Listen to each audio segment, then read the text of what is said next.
manifestações coletivas de cunho político, com episódios lamentáveis de violência generalizada e depredação do patrimônio público e privado e que não foram encartadas nessas condutas.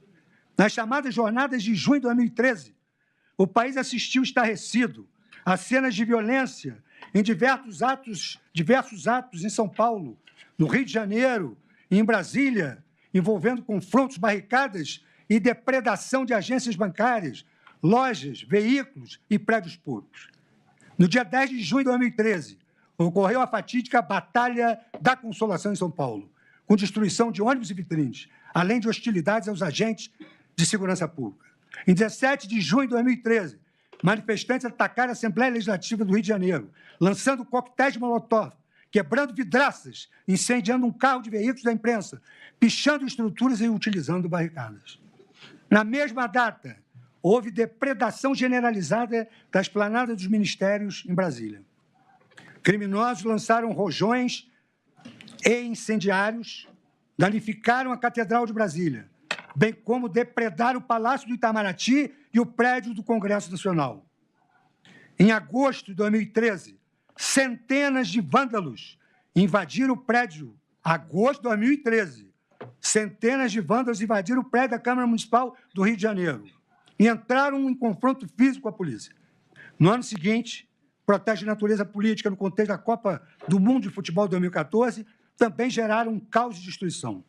No Rio de Janeiro, em 6 de fevereiro de 2014, o cinegrafista Santiago Andrade foi covardemente assassinado ao ser atingido por um rojão durante protestos violentos no centro da cidade.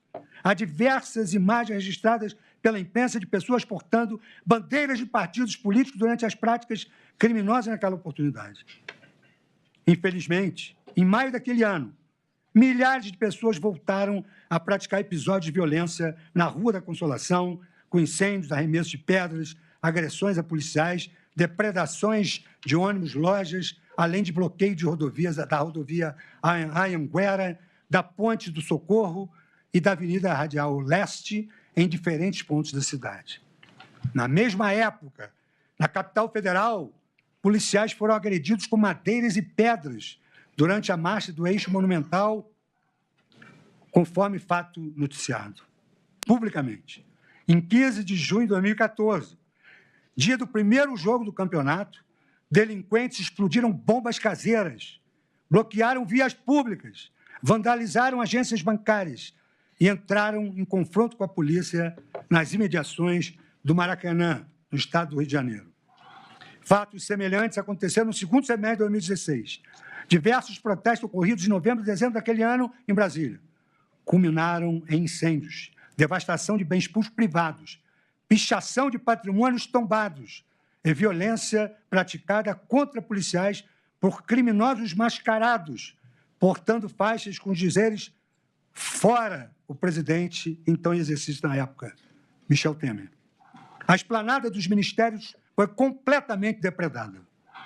É fato notório que em todos esses eventos houve envolvimento de pessoas doutrinadas pela estratégia denominada Black Bloc, destinada a incitar a população à desobediência civil por meio de atos violentos, em especial a depredação de agências bancárias, concessionárias de veículos e prédios públicos.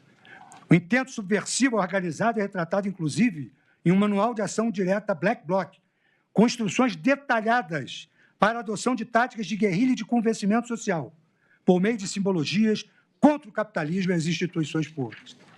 Agora vem a perplexidade.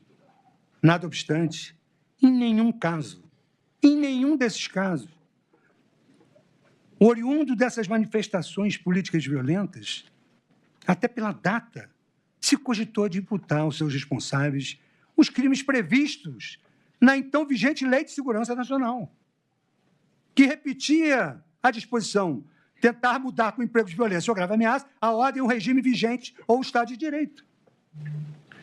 Tentar impedir com emprego de violência ou grave ameaça o livre exercício de qualquer dos poderes da União dos Estados. Devastar, saquear, incendiar, depredar, provocar explosão, praticar atentado pessoal ou atos de terrorismo por inconformismo político. E outros delitos que todos se enquadravam nessas condutas. Nas investigações ocorridas no âmbito de São Paulo, as condutas dos Black Blocs foram apurados à luz do artigo de associação criminosa e milícia privada do Código Penal. Consoante noticiado na imprensa, apenas alguns casos resultaram em condenações criminais em julho de 2015. Como o processo é público, João Antônio Rosa foi condenado em primeira instância por associação criminosa a pena de 1 ano de prisão, convertido em prestação de serviço à comunidade. Já Pierre Ramon Alves de Oliveira, filmado atacando o portão da Prefeitura de São Paulo com a grade metálica, foi condenado ao pagamento de multa. Folha de São Paulo.